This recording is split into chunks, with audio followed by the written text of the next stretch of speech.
بسم اللہ الرحمن الرحیم۔ آج پارہ نمبر 22 کا خلاصہ آپ کی خدمت میں پیش کیا جا رہا ہے۔ یاد رکھیے کہ پارہ نمبر 22 میں کل 19 موضوعات یعنی 19 ٹاپک ہیں۔ پارہ نمبر 22 سورہ احزاب کی آیت کریمہ 31 میں اللہ تعالیٰ ازواج مطہرات امہات المؤمنین رضی اللہ عنہم اجمعین کے حوالے سے چند ہدایات دے رہے ہیں۔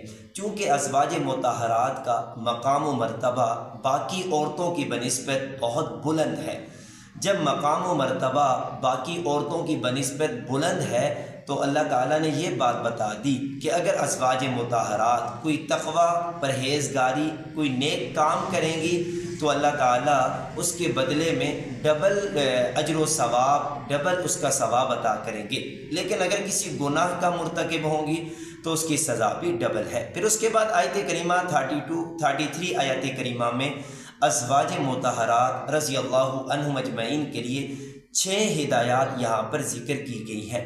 پہلی ہدایت یہ ذکر کی کہ اگر کوئی شخص آپ سے کوئی مسئلہ پوچھنے آئے تو آپ نے مسئلے کے بتانے میں نزاکت سے کام نہیں لینا، یعنی بات کرنے میں نزاکت اختیار نہیں کرنی، تاکہ جس کے دل میں مرض، بیماری ہے، کہیں اس کے دل میں طمع، لالچ پیدا نہ ہو۔ نمبر 2، اور بات آپ نے اچھے طریقے سے کرنی ہے۔ اور یہ بات نمبر 2، یہ بات بھی بتا دی کہ آپ نے اپنے گھروں میں رہنا ہے، اور یہ بات بھی بتا دی کہ زمانہ جاہلیت کی طرح آپ نے بناؤ سنگھار نہیں کرنا، نماز قائم کرنی ہے، زکوٰۃ کو ادا کرنا ہے، اللہ اس کے رسول کی اطاعت کرنی ہے۔ اس آیت کریمہ میں 33 آیت کریمہ میں اللہ تعالیٰ اہل بیت کے ایک ٹاپک کو ذکر کر رہے ہیں، اور یہ بات یاد رکھیے کہ پیارے آقا محمد الرسول اللہ صلی اللہ علیہ وسلم کی ازواج مطہرات قرآن کریم کی اس آیت کریمہ کی روح سے براہ راست اہل بیت میں شامل ہیں۔ نبی کریم صلی اللہ علیہ وسلم کی مبارک حدیث کو سامنے رکھتے ہوئے آپ صلی اللہ علیہ وسلم کی اولاد، آپ صلی اللہ علیہ وسلم کی 4 بیٹیاں، اور اسی طرح ان 4 بیٹیوں کی اولاد، اور اسی طرح حضرت سیدنا علی المرتضیٰ رضی اللہ تعالیٰ عنہ بھی اہل بیت میں شامل ہیں۔ پھر اس کے بعد آیات کریمہ میں اللہ تعالیٰ نے ایک اور ٹاپک ذکر کیا 36 آیت کریمہ میں۔ وہ ٹاپک یہ ہے کہ جب اللہ تعالیٰ کا حکم آ جائے، نبی صلی اللہ علیہ وسلم کا حکم آ جائے، تو اب حکم خدا اور حکم مصطفیٰ کے سامنے سر بتسلیم خم کرنا ہے۔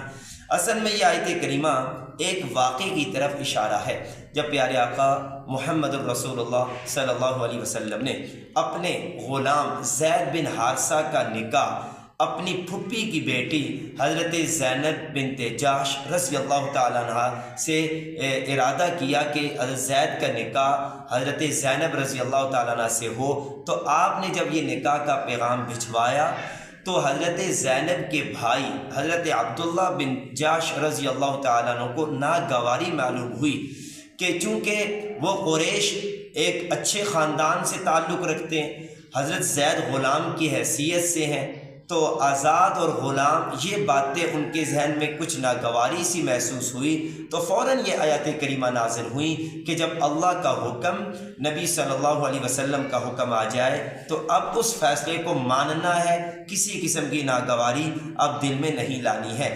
پھر اس کے بعد آیت کریمہ ہے، پھر اس کے بعد آیت کریمہ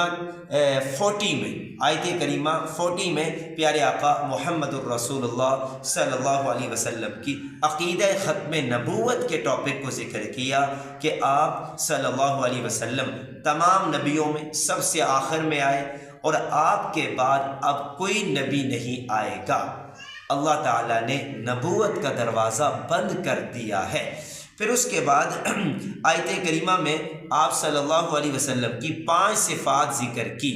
آیت کریمہ 45، 46، 47 میں پیارے آقا صلی اللہ علیہ وسلم کی 5 صفات کو یہاں پر ذکر کیا گیا ہے۔ آپ صلی اللہ علیہ وسلم شاہد ہیں، گواہ ہیں، آپ صلی اللہ علیہ وسلم خوشخبری سنانے والے، ڈر سنانے والے، اللہ کی طرف بلانے والے، روشن چراغ ہیں، ایمان والوں کو خوشخبری سنانے والے ہیں۔ یہ 5 صفات پیارے آقا صلی اللہ علیہ وسلم کی یہاں پر ذکر کی گئی ہیں۔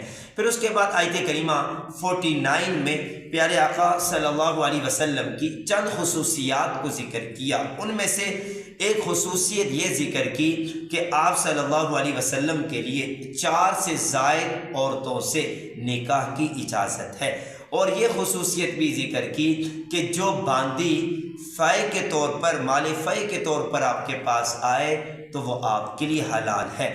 پھر اس کے بعد یہ خصوصیت آیت کریمہ میں یہ ذکر کر دی کہ نبی کریم صلی اللہ علیہ وسلم کی پھپھی کی بیٹیاں، اسی طرح آپ صلی اللہ علیہ وسلم کی خالہ کی بیٹیاں، وہ آپ صلی اللہ علیہ وسلم کے لیے حلال ہے جنہوں نے آپ کے ساتھ ہجرت کی ہے۔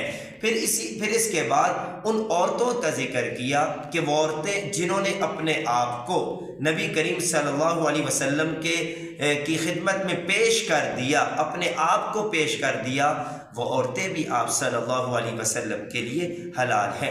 پھر اس کے بعد پارہ نمبر 22 سورہ احزاب کی آیت کریمہ 53 میں اللہ تعالیٰ کھانے کی دعوت کے چند آداب ذکر کر رہے ہیں۔ اصل میں یہ آیت کریمہ اس کا ایک شان نزول ہے۔ جب پیارے آقا محمد الرسول اللہ صلی اللہ علیہ وسلم کا رشتہ ازدواج حضرت زینب رضی اللہ تعالیٰ عنہ سے ہوا تو صحابہ کرام کو دعوت ولیمہ پر بلایا گیا۔ چونکہ عرب کے کلچر میں یہ بات تھی کہ وہ صحابہ کرام اسی کلچر کی روایت کو برقرار رکھتے ہوئے کھانے کی دعوت پر پہلے آ گئے، پھر اس کے بعد کافی دیر وہاں پر رہے، پھر اس کے بعد اب کھانا کھا لیا، پھر وہاں پر بیٹھے رہے، تو یہ آیات کریمہ نازل ہوئی ہیں۔ اور ان آیات کریمہ میں یہ بات بتا دی، کھانے کے 3 اہم آداب ذکر کر دیے کہ جن کو کھانے پر بلایا جائے وہی آئیں، اور نمبر 2 دوسری یہ ہدایت، یہ ادب بتا دیا کہ جب کھانا پک جائے تو اس وقت انسان کو جانا چاہیے، اور تیسری یہ ہدایت جاری کر دی جب کھانا کھا لیا جائے تو پھر وہاں پر بیٹھنا نہیں ہے بلکہ وہاں سے اٹھ کر چلے آنا ہے۔ پھر اس کے بعد ازواج مطہرات رضی اللہ تعالیٰ عنہما سے نکاح کی حرمت، آیت کریمہ 53 میں ازواج مطہرات رضی اللہ عنہ مجمعین سے نکاح کی حرمت ذکر کرتی ہے۔ پھر اس کے بعد آیت کریمہ میں اللہ تعالیٰ نے 56 آیت کریمہ میں پیارے آقا صلی اللہ علیہ وسلم پر درود و سلام سے متعلق اللہ تعالیٰ نے یہ موضوع ذکر کیا ہے، اور یہ بات بتا دی کہ اللہ تعالیٰ خود اور اللہ کے نورانی فرشتے نبی کریم صلی اللہ علیہ وسلم پر درود و سلام بھیجتے ہیں۔ اے ایمان والو، تم بھی نبی کریم صلی اللہ علیہ وسلم پر درود و سلام کا ہدیہ عقیدت بھیجو۔ یہ بہت بڑی عبادت ہے، یہ بہت بڑی نعمت ہے کہ پیارے نبی صلی اللہ علیہ وسلم پر درود و سلام کا ہدیہ عقیدت بھیجا جائے۔ پھر اس کے بعد آیت کریمہ 59 میں پردے کے احکامات ذکر کیے جا رہے ہیں۔ اللہ تعالیٰ ان آیات کریمہ میں بتا رہے، اے نبی صلی اللہ علیہ وسلم، آپ اپنی بیویوں کو، اپنی بیٹیوں کو، اپنی اور ایمان والی عورتوں کو یہ میسج، یہ حکم دے دیجئے کہ وہ اپنے آپ پر ایک بڑی چادر اپنے آپ پر لٹکا لیا کریں تاکہ وہ پردے میں رہیں اور ان کا جسم چھپا رہے اور جسم کی ساخت کسی پر ظاہر نہ ہو۔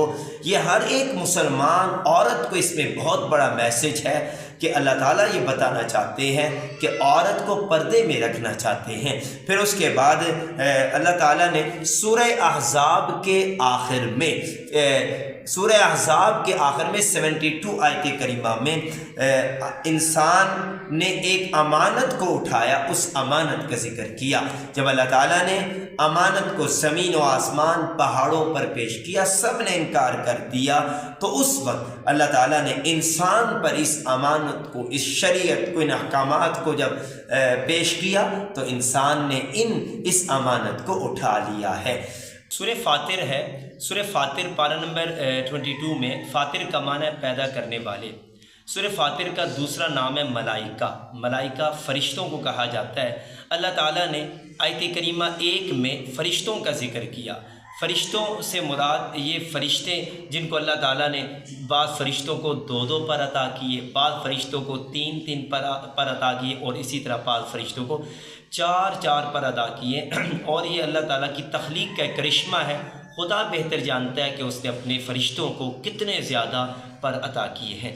پھر اس کے بعد آیت کریمہ 10، سورہ فاطر کی آیت کریمہ 10 میں اللہ تعالیٰ فرماتے ہیں الیہ یصعد الکلم الطیب والعمل الصالح یرفع، کہ اللہ کی طرف پاکیزہ کلمات، نیک اعمال اللہ کی طرف بلند ہوتے ہیں، چڑھتے ہیں۔ کیا مطلب اس کا مطلب یہ کہ توحید، اسی طرح نیک اعمال، اسی طرح ذکر و اذکار، جتنے بھی اچھے اعمال ہیں یہ اللہ کی طرف بلند ہوتے ہیں۔ بلند ہونے سے مراد کہ اللہ کے ہاں یہ اچھائیاں، یہ نیک اعمال قبول کیے جاتے ہیں۔ پھر اس کے بعد اللہ تعالیٰ اپنی قدرت کی چند نشانیوں کو مزید ذکر کرتے ہوئے آیت کریمہ 12 میں ارشاد فرمایا، یہ میٹھا پانی ہے، یہ کھارا پانی ہے، اور اسی طرح سمندر میں سے مختلف فوائد انسان حاصل کرتا ہے، لحم طریہ، تازہ گوشت، فش، مچھلی انسان نکالتا ہے، اس سمندر میں سے زیورات وغیرہ نکلتے ہیں۔ یہ اللہ کی قدرت کی ساری نشانیاں ہیں۔ آیت کریمہ 32 میں اللہ تعالیٰ ایک اور ٹاپک ذکر کر رہے ہیں کہ 3 قسم کے افراد کا ذکر کیا۔